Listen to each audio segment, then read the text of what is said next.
2026 বিশ্বকাপ যখন আসন্ন তখনই নিজের ফর্মে ফেরার ইঙ্গিত দিচ্ছেন Argentine goal machine Lautaro Martinez. Italian সিরিয়ার মাঠে আজ পুরো 90 মিনিট জুড়ে একটাই নাম সবচেয়ে বেশি আলোচনায়, লাউতারো মার্তিনেজ। এই ম্যাচে শুধু গোলই করেননি লাউতারো, ইন্টারের প্রথম গোলের পেছনেও রেখেছেন অবদান। জেনুয়া বনাম ইন্টার মিলান ম্যাচের শুরু থেকে আগ্রাসী মুডে ছিলেন ইন্টার অধিনায়ক। ম্যাচের মাত্র 6 মিনিটে লাউতারোর বুদ্ধিদীপ্ত মুভ ও সঠিক পাস থেকে ইয়ান বিসেক গোল করে ইন্টার মিলানকে 1-0 গোলে এগিয়ে নেন। আর শুরুতেই বোঝা যায় এই ম্যাচে লাউতারো মার্তিনেজ আলাদা কিছু করতে যাচ্ছেন।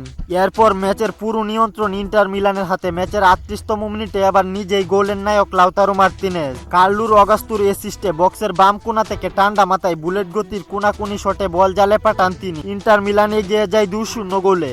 একটি গোল একটি অ্যাসিস্টে প্রথম হাফে ইন্টারের জয়ের মঞ্চ তৈরি করে দেন লাউতারো মার্তিনেজ। দ্বিতীয়ার্ধে ঘুরে দাঁড়ানোর চেষ্টা করে জেনুয়া। 68 মিনিটে একটি গোল পরিশোধ করলেও 2-1 গোলে জয় পায় ইন্টার মিলান। ম্যাচের শেষ দিকে উত্তেজনাপূর্ণ হয়ে উঠলেও লাউতারোর নেতৃত্ব ও ইন্টার মিলানের সুসংগঠিত রক্ষণ জয় নিশ্চিত করেছে। বিশ্বকাপের আগে আর্জেন্টাইন স্ট্রাইকারের পুরনো ফর্মে ফেরাটা লিওনেল স্কালোনির দলের জন্য স্বস্তি।